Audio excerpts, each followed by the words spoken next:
Militarily Speaking, Season 2, Episode 6, Sheath. This episode, we talk with Robert Patton, founder and CEO of Sheath.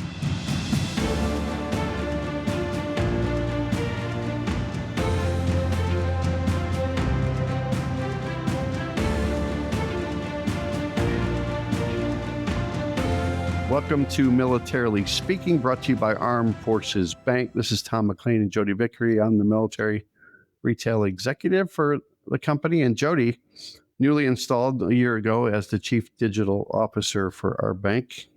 I always like to ask our guests, Robert, what's a chief digital officer?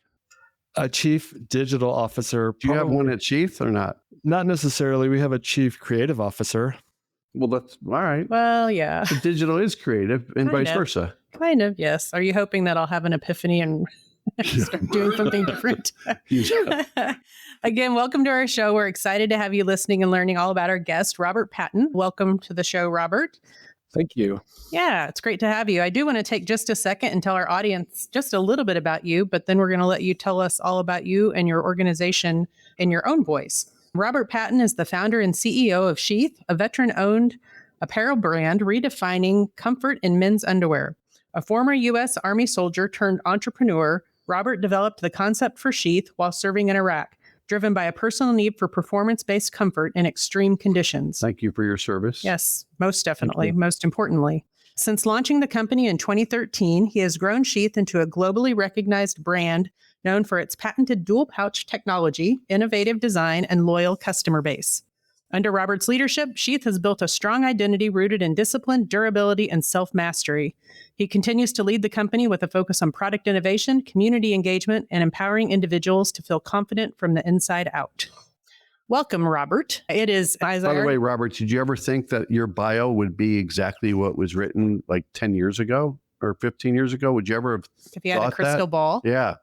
You never know. I have big dreams, so I was hopeful that it would be bigger than that, but we're on the way. It's a long process, and still early. Yeah, early in the business. Yep. Yeah. It's a big deal to start your own company and have success for as long as you've had. Yeah, absolutely. It's an honor to have you on our show. We're excited to learn about your company. I'd love for you just to start by telling our company a little bit about Sheath at a big picture level, and then we'll just start peppering you with questions. Because I know we've got whether they're on script or not. And they could be totally off in left field. So I apologize in advance, Robert.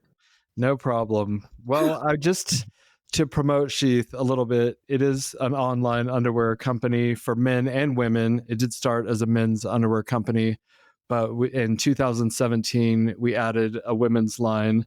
But any of your listeners can go to sheath.com and use the promo code AFB at checkout for 20% off their purchase.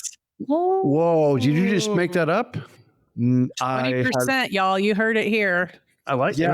Checkout. Yeah. Nice. So it's and the differentiating factor for Sheath men's underwear is the pouch system, which I describe as a dual pouch, and it keeps everything in place and cool and comfortable. And that's why it's different. And if you think about Sheath for a sword, it is very comfortable. And I started it 10 years ago, I was actually in 2008 when I was in Iraq in the desert, and it was hot. It was very hot. It can get really hot. They're like 120 degrees. Yeah. It's like Phoenix. Yeah. Yeah. Not a dry heat. Yeah. And under those extreme conditions, they say necessity is the mother of invention. And I was very uncomfortable and just had this epiphany that if the underwear had a pouch on the inside, and keep things from like chafing. And, in the Army, a lot of them would use this Gold Bond powder to keep things like a baby fresh in the diaper type thing. And that worked. And you could actually use that in conjunction with the pouch, but you don't really need the powder anymore with the pouch because it just keeps things cooler and more comfortable. Very good. So that's Sheath. I think as we go through these litany of questions too, we are going to talk about just what it's like being a business owner, what it was like in your military career, and making that transition, the challenges, the obstacles, the best practices. So we look forward to focusing from our audience perspective too, is I think they can learn a lot from you because you might have written the playbook for the things to do, things to sidestep, maybe, and the things for which to look out, if you will, when it comes to putting something in place that works. And again, I think it's kind of come as you go, right? When it comes to doing a business, it's never clean, it's never straightforward. You Never expect quite the unexpected, exactly as you planned. Yep. and how do you react and adapt to that? And I hope that our audience learns a lot from you. So thanks again for being here. And you and I met, Robert, at the Military Banking Summit, a month and a half ago or so in Colorado Springs. Yes. You graciously served on a panel with us to help other veterans and military spouses that want to get into the spirit of owning a new business or starting a new business. And my first question to you to get us started is when did you first know that you wanted to do this? We alluded to that earlier in the conversation, but like 10 years ago, would you ever have envisioned this? But when did you start saying, beside fulfilling a need, when did you think you wanted to do this after you got out of the military? Well, I was still in the military when I started developing the prototypes, but in reality, I was just making the underwear for myself because I was filling my own personal need. And once I began describing the product to my friends and family, which a lot of times friends and family will be very discouraging, but in this case, a lot of them were very supportive, thinking that it was a good idea and something I should move forward with. But being still in the Army, I just was going to do my 20 years. I loved the Army. I loved my friends and my company. So I didn't really plan on starting the company until I had gotten a lot of positive feedback from my community. And my brother actually was very supportive. And I described it kind of like he had a cattle prod and he was like prodding me to move forward with turning it into a company. And so we actually had an initial launch in 2010 that failed miserably because I rushed the production of the underwear when the design wasn't perfected yet from the manufacturer. So that's one thing I would tell your listeners: when you do have a prototype and you send it to a new manufacturer, make sure that it's 90 to 100. It's never going to be perfect, but you definitely don't want to release it or rush production, because once we got the production and I started handing them out to people, they were like, well, this is uncomfortable. So I really couldn't sell them. And that set me back like 3 years. So during that whole process, we were in business, and I was still selling them, I guess, if you will, because people still like the concept, and some people liked that design, but I didn't. And so I actually when I got out of the Army, I started going back to school, but I also went to work for a tailor to help me modify the design and then ultimately resubmit a new sample to a new company that people are far more pleased with today. I think that's kind of cool that your story, I mean, it probably wasn't cool time for you, but I think the fact that you went through that cycle and had to rethink and had that, I'll say, failure experience, to use your word, probably brought you out the other side stronger for it as an entrepreneur. It actually he went into the tailor business. He got paid probably doing that. And he was learning the craft, if you will, learning the trade, or getting some insight on how to improve your product. Is your brother younger or older than you, Robert? It was my younger brother. I do have an older brother, but who was quite discouraging, actually. He was like, this is a bad idea. Well, he was mad that he wasn't doing it. That's the problem, right? I think in retrospect, probably. He was jealous. Yep. Yeah. So on average, the brothers were supporting. Right. Right down the middle. It was a wash. Right down the middle.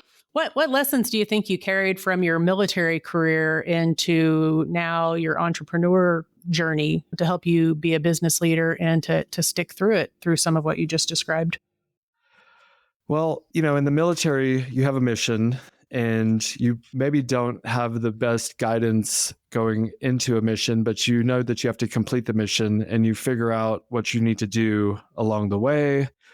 Although there is plenty of training in the military. So I went to leadership schools and I got like air assault wings, and I just really, Oh, right. I overcame a lot of challenges and they put you through the ringer when you're going through these trainings and a lot of people don't even complete the training. In terms of air assault school, 50% of the class was eliminated before graduation. And I was able to overcome that challenge. And I did that in every area of the Army. I really loved how they pushed you further than you thought you could go. I know in basic training, I was the number one in physical fitness. I Awesome. beat the entire battalion in the physical fitness challenge in basic training, which I'm not physically gifted. I'm not terribly athletic, but I have this heart and will that overcame anything they put in front of me, essentially.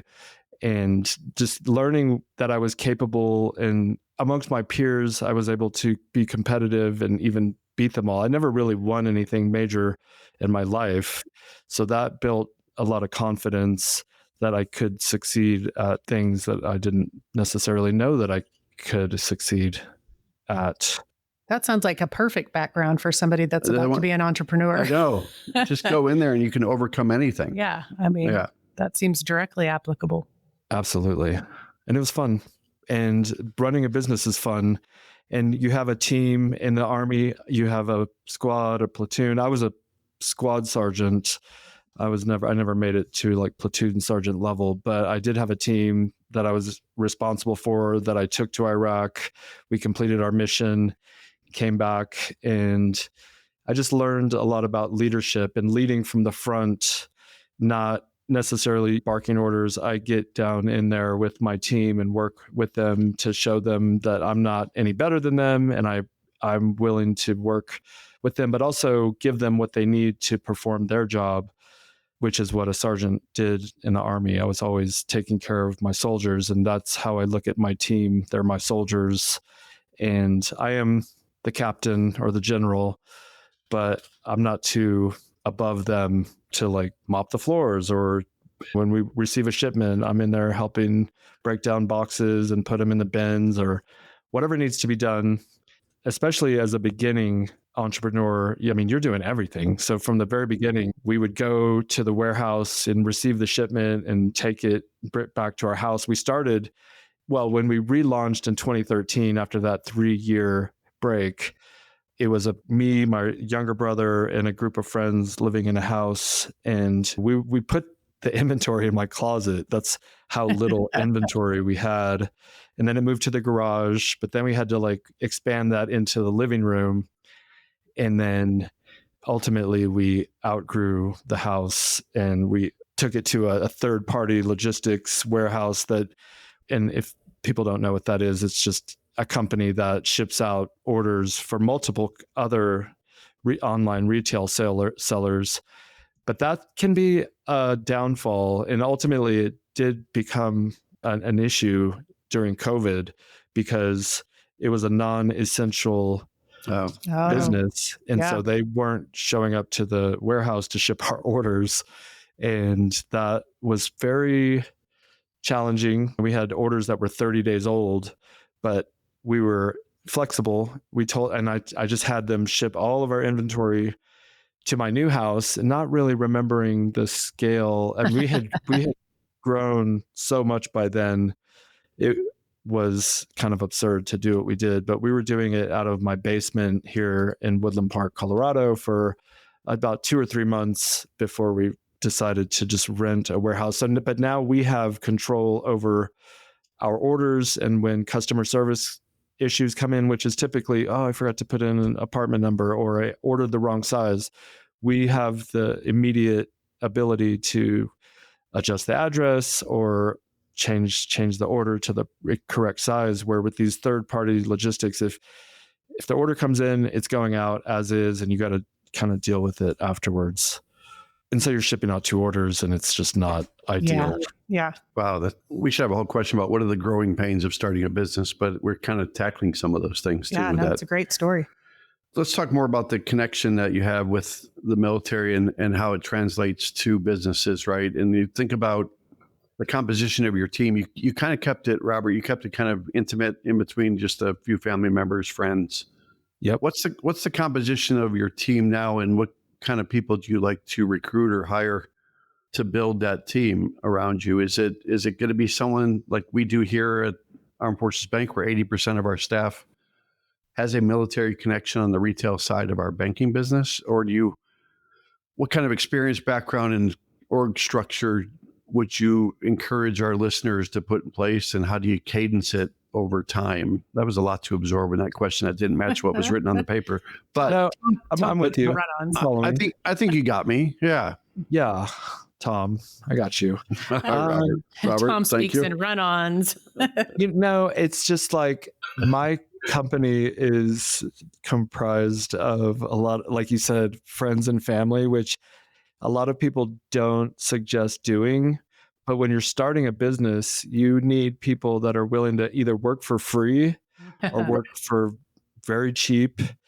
And so my brother started and I started, and neither one of us got paid for the first few years. I was going to college with the GI Bill that helped pay the bills, and I got a couple of different side jobs. I was delivering Chinese food and cleaning golf carts while going to school, and running the business where we were getting a couple of orders a week, maybe. It just wasn't really paying the bills until, as fate would have it, like right when I graduated with my master's degree, the company was profitable enough to where I could pay myself a couple of $1,000s. But back to your original question, a lot of everyone on the team is like a friend or a family member. We have my brother. My daughter just came to work for us last year. She completed college. She's the only one besides me that has a college degree on the team.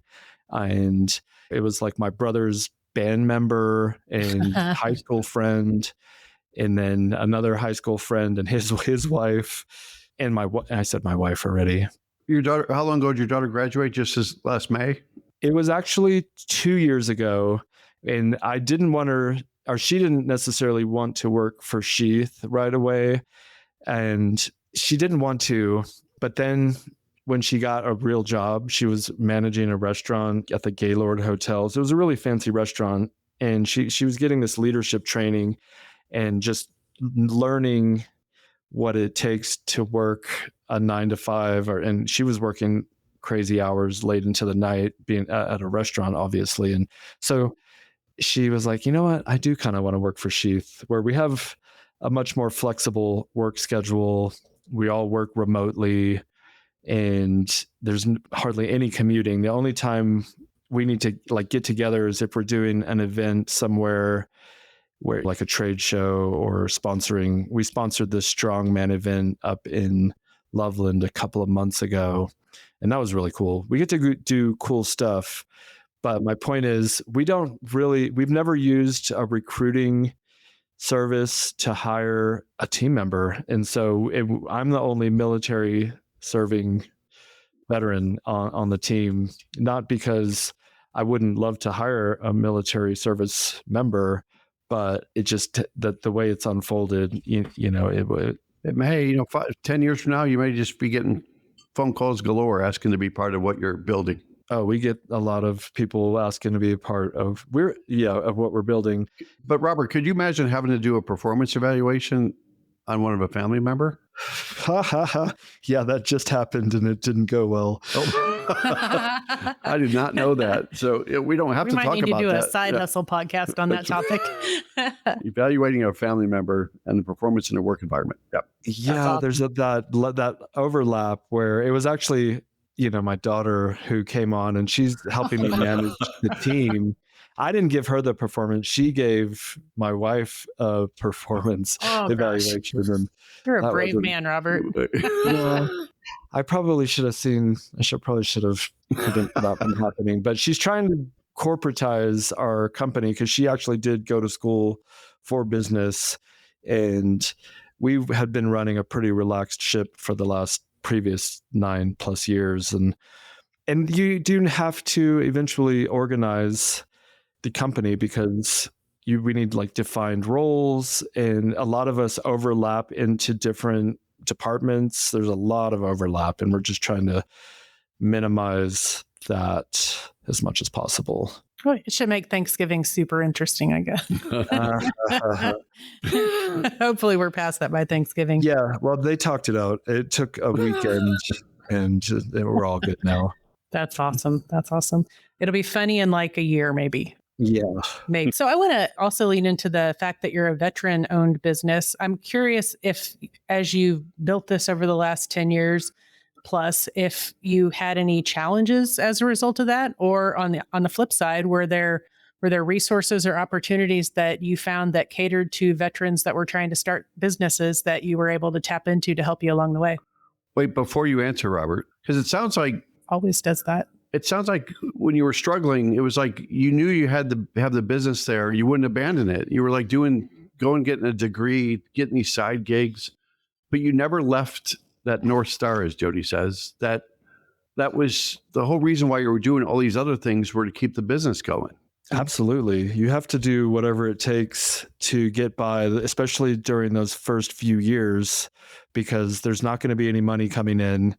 And you have to build your customer base and keep finding new customers. And people don't buy underwear every day like coffee or other consumables. It is it's a commodity, but it's more of a thing that is purchased maybe annually, but a lot, or in some cases like a mattress, right? That's like 20 years, right? I hope we're people or a new roof. Yeah. Yeah, it's something that and that's also maybe not a priority. And when funds get tight, people don't go out and buy new underwear. You're just trying to pay the bills and get food on the table and whatnot. But to answer Jodi's question about challenges, being a veteran, I never utilized my veteran status to promote the product for the first few years because I wanted the product to speak for itself, and I didn't want for whatever reason to rely on veterans to support my business. I wanted it to be for everyone. But as time went on, I would tell my story to various people when they were like, you need to add that into your like sales pitch, because people love a story. They don't just want to purchase a product from a corporate office in New York City. They want something to just a little bit more than just a product, so they can identify with it or feel like they're a part of something and bigger than just buying underwear at the mall. And I think that's right. All the successful salespeople I've ever run across, they always are great storytellers. Yeah, for sure. Yes. Yeah. And I could do better, but that's why I do podcasts, because I do like to tell the story, and I'm always trying to improve my storytelling ability.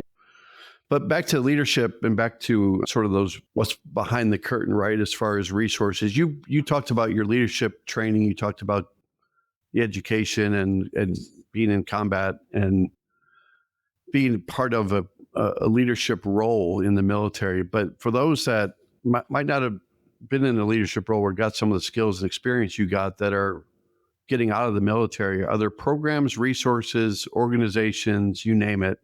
I know you've talked with Brandon Eldridge, and there's certainly VBOCs that are around the country that are good resources out there that Joe Regan is part of that out in Colorado Springs. But if you didn't know about those organizations, what's some advice or guidance you would give to the people listening to this that want to start a business? That where do I go? Do I go to Starting a Business 101? Do I go to Barnes and Noble and look for a book on how to start a business? What did you do? Because you seem pretty passionate about doing this. Well, what I did was I went to school. So if you're getting out of the military and you want to start a company, the best thing you can do is go to school while you're starting the company. You get paid your GI Bill typically, and that will help with minor expenses, I guess. And maybe you want to live with a group of people to minimize those expenses if it works out that way. So, and I went to school for my bachelor's degree. I got a degree in organizational development, and then went straight into my master's degree, got a master's degree in business. And all the while I was running the business, applying the lessons that I learned from my education directly to Sheath. Every project I used Sheath as the basis for the study and whatever we were learning about. But if maybe you've exhausted your GI Bill or don't have time to do that, you can go to the Small Business Association, which I did also when I first started Sheath. But at the time, it was around 2010, nobody knew how to start an online underwear company. As a military spouse, I understand how unpredictable life can be. Whether it's a PCS move or just everyday expenses, money can be tight. That's why it's so important to have a checking account that works for you. Armed Forces Bank offers our Access Freedom checking accounts designed with military families in mind. If you're looking for no monthly fees, early military pay, and no fee access to over 38,000 ATMs nationwide, we've got you covered. Plus, with our user-friendly mobile app, managing your money is a breeze, no matter where you're stationed. And with about 75% of our team affiliated with the military, Armed Forces Bank really understands the challenges faced by the military and their families. We've been supporting military families for over 100 years, so you know we'll always have your back. If you're ready for a checking account that's as flexible as you are, head over to afbank.com or visit a branch near you. Armed Forces Bank, serving those who serve. Member FDIC, $25 opening deposit and e-statements required. Direct deposit required for early military pay. Closing new accounts within 90 days of opening will result in a $25 early closure fee. Message and data rates charged by your mobile phone carrier may apply. So they didn't really have the best advice other than write a business plan.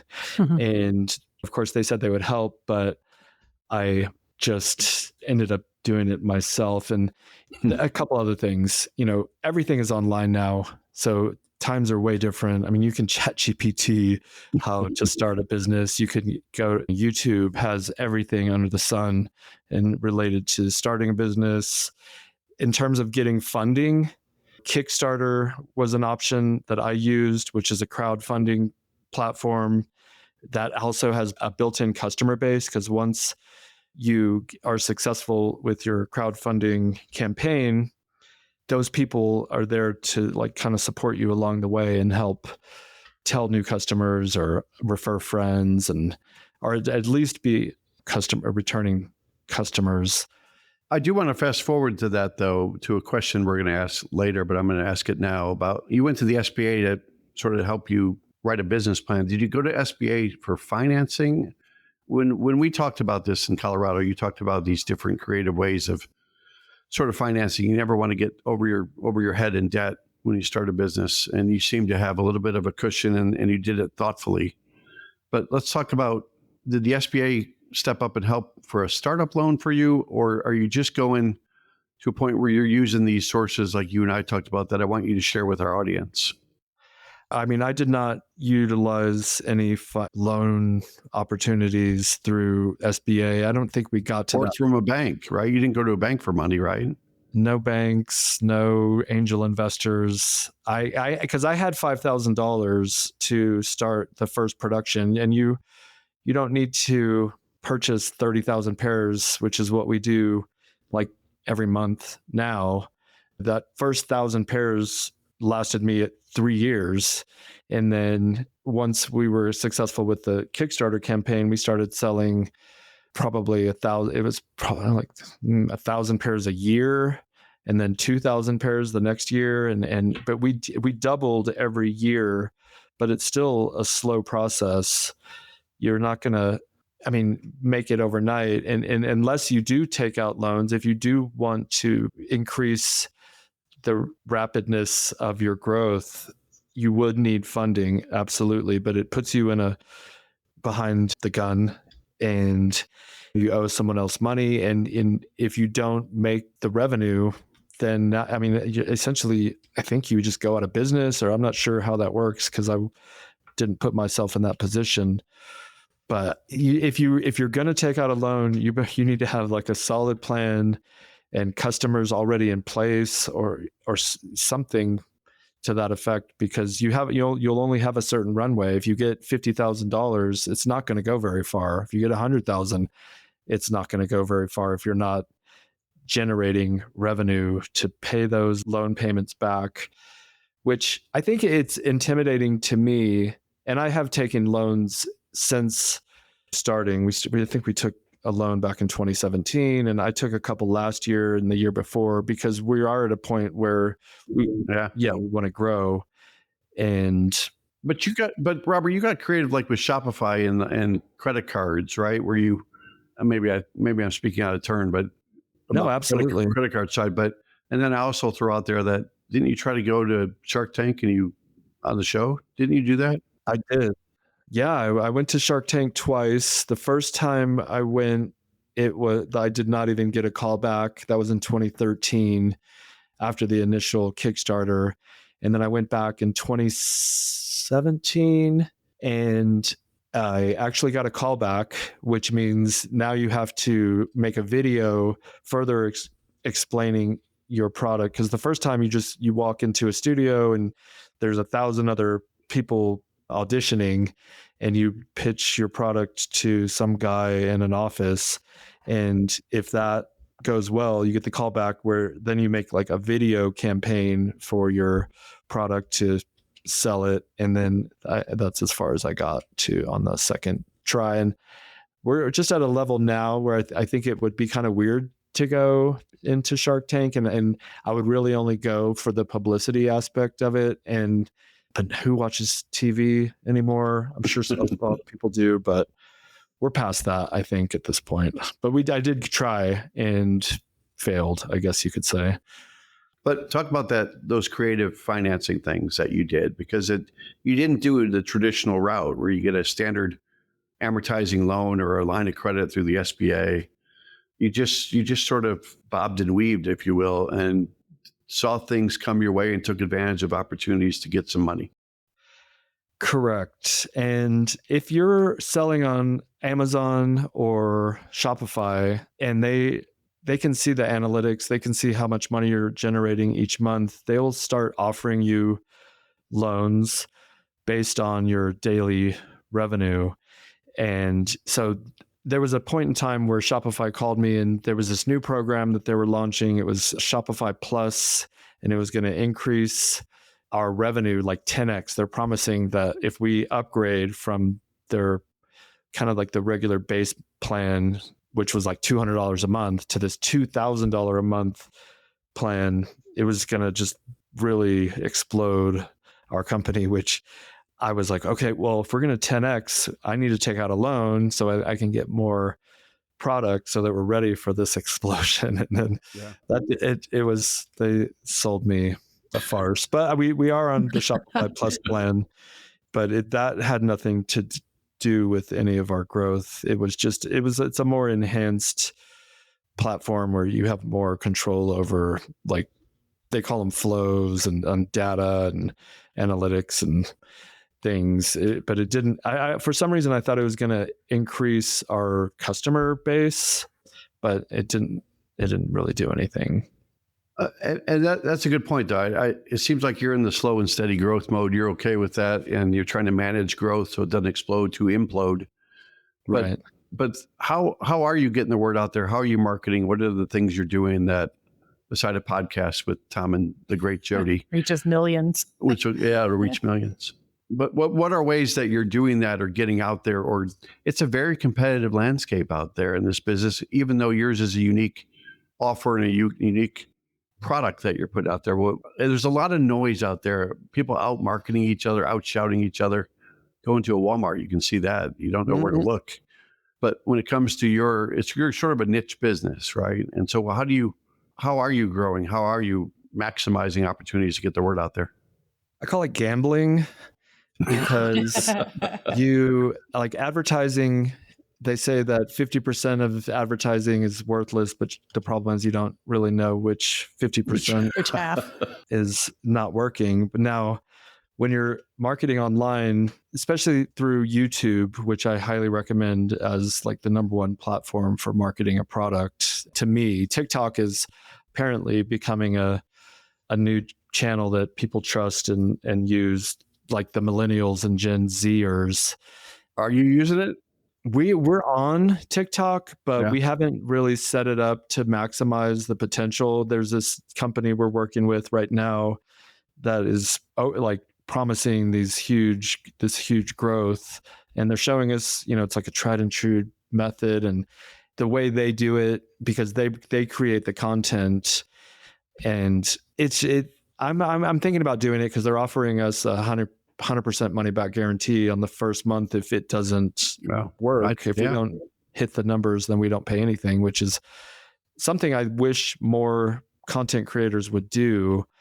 But a lot of times you have to pay for what's called a CPM, which is cost per 1,000 viewers. So if you pay, and typically it's like $20 per 1,000 viewers. I like to be more in the $10 range, but people are asking for extreme absorbent, insane amounts of money. I mean, $25,000 for an ad read on a podcast, or even more in certain instances. But we started with podcasts, and we started with comedy podcasts because I felt like there was a barrier of resistance from potential customers to try a new product when their underwear was working fine in their own mind, right? Yeah. And so what is this pouch underwear? You have a pouch in your underwear. What are you putting something in there? What are you doing with the pouch? Well, through comedy, you can break through barriers of resistance. And that really helped. And this was back in 2012 when podcasts were still relatively new.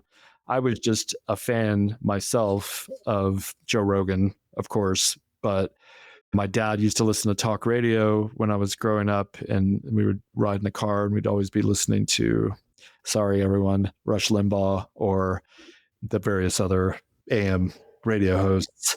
But I had so when podcasts came out, I started listening to them and felt like that would be a good way to promote your product, because you're in their ear. They're in the listener's ear, and you trust these people. You listen to them for hours every day.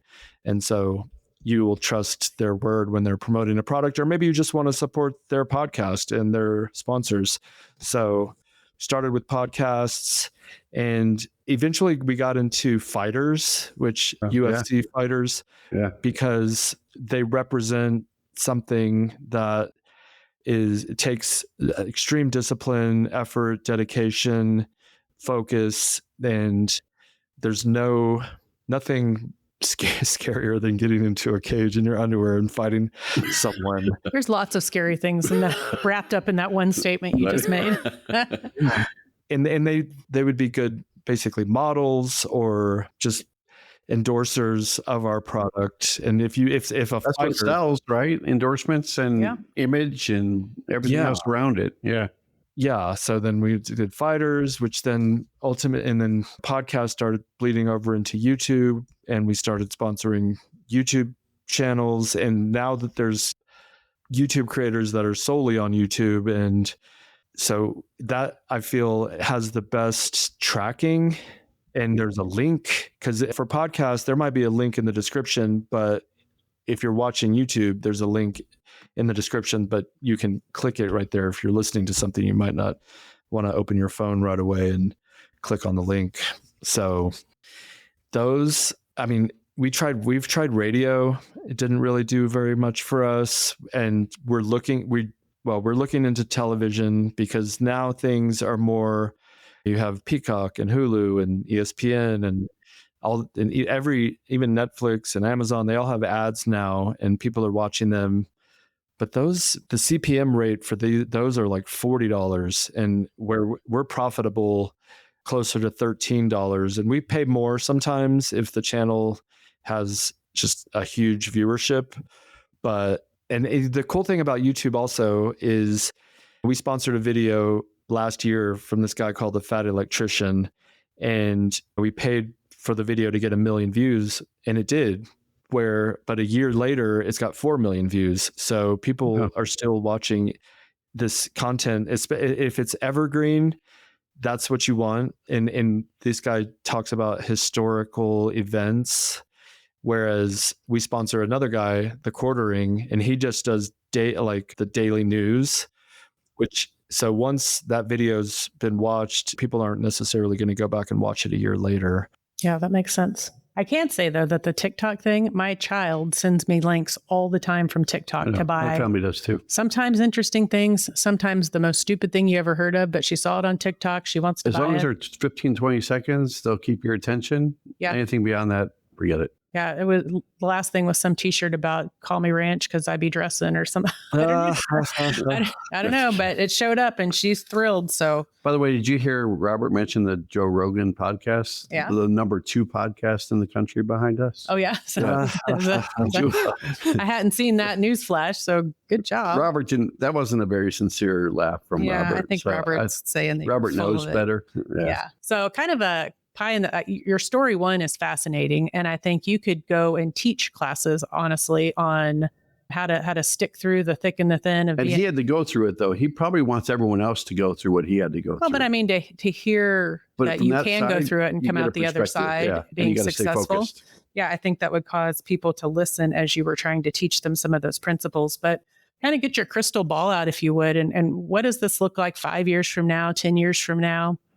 Okay, well, we've actually been planning for 5 and 10 years from now. And, you can make a PowerPoint and a vision board and put your goal at what our goal is in 10 years is to be generating 50 million in revenue annually, where right now we're somewhere in the range of 3 to 4 million.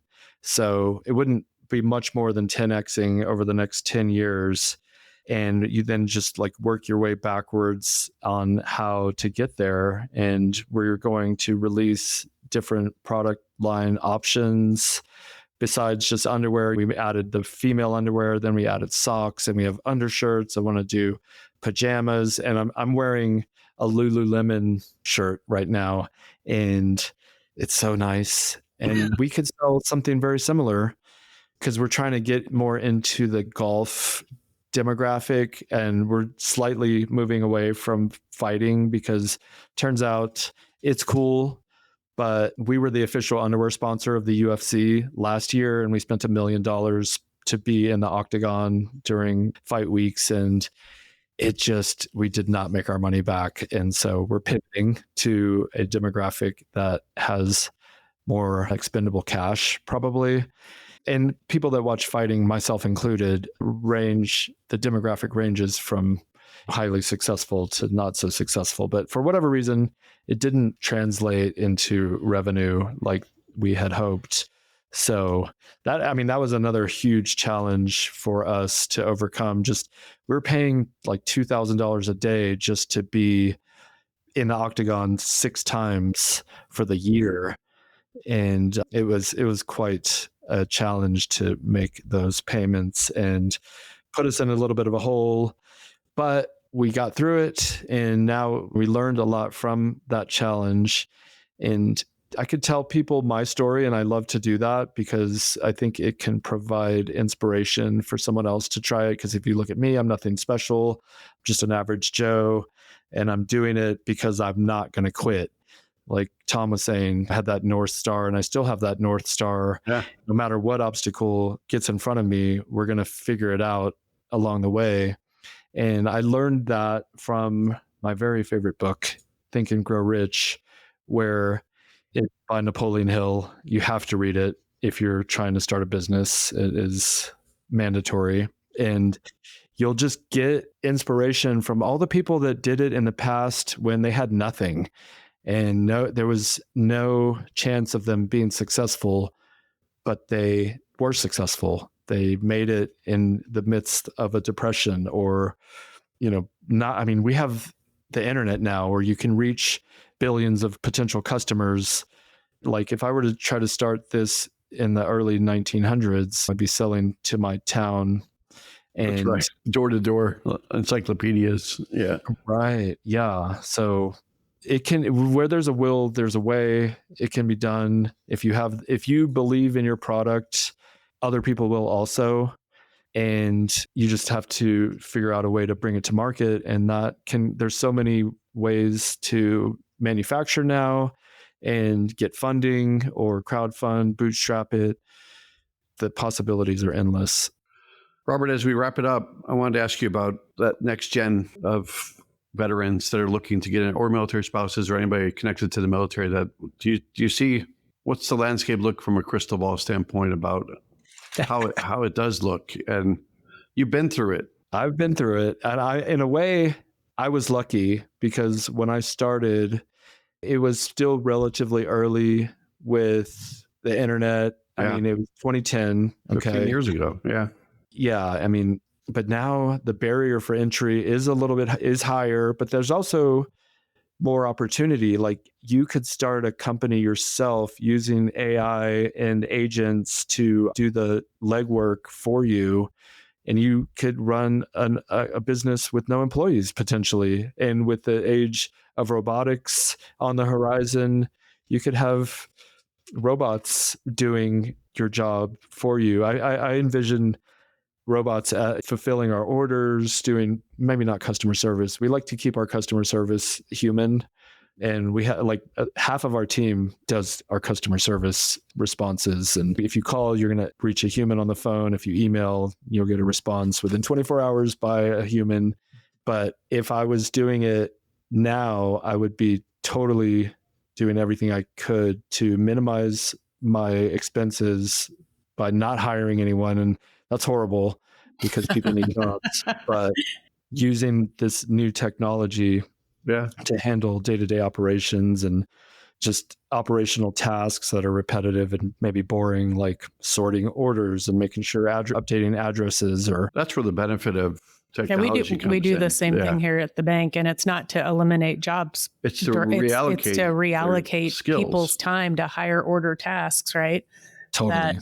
So we do that a lot here. We've got robotic process automation team that helps us lean into all of that. And I still think, Robert, there's a place for that human interaction with somebody, because there is still a generation out there, including my mother, that wants to speak to somebody. I know. Right. And a lot of our customers are over 50, some over 70, and we get these calls. They don't even know how to place an order online. So we'll take the order over. And whenever my mom does, she's doing it on a scam site. And so we've only ordered like 12 debit cards in the last hour. She'll call my wife and I think she just does it so she can talk to you. I clicked on something. Yeah. You got to watch. There's so many scams out there. I know. And they're so good at it too. Oh yeah. My wife got an automated call yesterday saying that there was a fraud alert on her bank debit card and to call this number. And then she's on this waiting, like they put her on hold. Like it was a real, delete that out. But I was like, do not answer any questions. They're asking for her PIN, we need to verify who you are. There's account takeover right there. No. Identity theft, Hang everything. up the phone. Yeah. Right? Hang up. Exactly. Your bank never asked that. Yeah. And that's what I was like, do not answer this question. They're like, well, we can give you a hint. And just like, no, do not tell them anything. Wise advice. Yeah. And she knows, but she's very smart. But I was just listening. They're very good at it though. They can sound very believable. We do a lot of education on that front with our clients too. I told you this, but my niece's voice was on some perpetrator that got my mom because just took the voice, said that she needed $2,900 because crazy. She was, for whatever reason. So my mom went to a grocery store to have it, but then luckily the grocery store employee thought better of it and protected my mom. So it's all about if you care enough to step up and help somebody. That's the cool part about it. We shifted into part 2 of the podcast. The fraudcast. The fraud. I am going to market that for our fraud team. They should have a fraudcast podcast. All right, let me write that down. Yes. No, I'm going to write it down so I can charge royalties. So as we're up against the top of the hour here, I'm hoping that we can keep you for just a couple more minutes because we have this awesome game, Military Minute. Yeah, so Tom likes to play trivia, and so he subjects all of us and all of our listeners to trivia on a weekly basis. But it's sometimes tied to our guest, and sometimes it's random. But last week's podcast, our Military Minute, the name of our super fun game, takes us to a question about a famous Heather in military history. If you happen to randomly know this, you're welcome to answer, and I would maybe fall out of my chair if you did. There's no way Robert's going to know. But Nobody will really know unless our you guest Google name it. was Heather, so Yeah. that's why this was somewhat relevant. What is the last name of the famous Heather known for her heroic actions on 9/11 as an Air Force pilot when she flew to intercept United Flight 93? Heather Brockstone. I think it's awesome was that you wagered a confidence. guess, but I'm going to say, you're wrong. but good job being a good sport. But if our audience, as they listened last time, are handy at Googling things, if you answered Heather Penny in our comment section, watch for your name to be dropped as the lucky winner of $50 for you and $50 for a charity of your choice. You could use that $50 to go to the site here Sheath. and buy Sheath. Yeah. We haven't mentioned that yet. Your You site mentioned it earlier, but what's the right website? sheathunderwear.com? Yeah. Is that right? You can go to Sheath Underwear or we bought sheath.com Okay. a couple years ago for $30,000 because we wanted to have sheath.com in the octagon instead of Sheath Underwear, which can get cumbersome with the letter. So sheath.com. Use promo code AFB for 20% off. And we have a 100% money back guarantee. So if you don't like it, you don't even have to send Awesome. Love your that. underwear back. Is it just AFB as the promo code? Yes, sir. Well, we'll have to drop that when we drop the podcast too. And I want to ask this week's Military Minute. You can't answer this one. You may know, but if you do, so don't answer because we're going to make our audience guess. This week's Military Minute takes us to a question about military uniforms. See how I tied that in? Yes. Mm-hmm. What you're always thinking, Tom. What are the three main categories of military uniforms? That's all I'm going to give you. There are three. And when this podcast drops, before you jump over to sheath.com and use your 20% discount, drop in your answer to that question. And if you're right, you too could be selected to win $50 for yourself and $50 for a charity of your choice. And you could go shopping on sheath.com. Don't answer, but just shake your head. Do you know the answer to that question? I mean, I know three off the top. I believe you said four. Three. Just three. Oh, three. Yeah, I know the three different. All right, don't say it. All right, Tom. All right. Thank you very much, Robert. And if you enjoyed today's episode, go out to afbank.com and subscribe to the show. You can rate us. You can leave us a comment about how much you enjoy Jodi's company on your favorite podcast platform like Apple Podcasts, Spotify, and I don't have to say YouTube because Robert said YouTube a lot today. Yeah. They can find us there too. They can find us there. We're everywhere. Everywhere. Weirdly. Robert. Thank you, Robert. Robert, well done. Thank you both. Your story is great. I appreciate you sharing it today. It's my pleasure. So you guys have a great rest of your day. Awesome. Thank you so much. Thanks, sir. Thank you. Bye. Bye-bye. Bye-bye.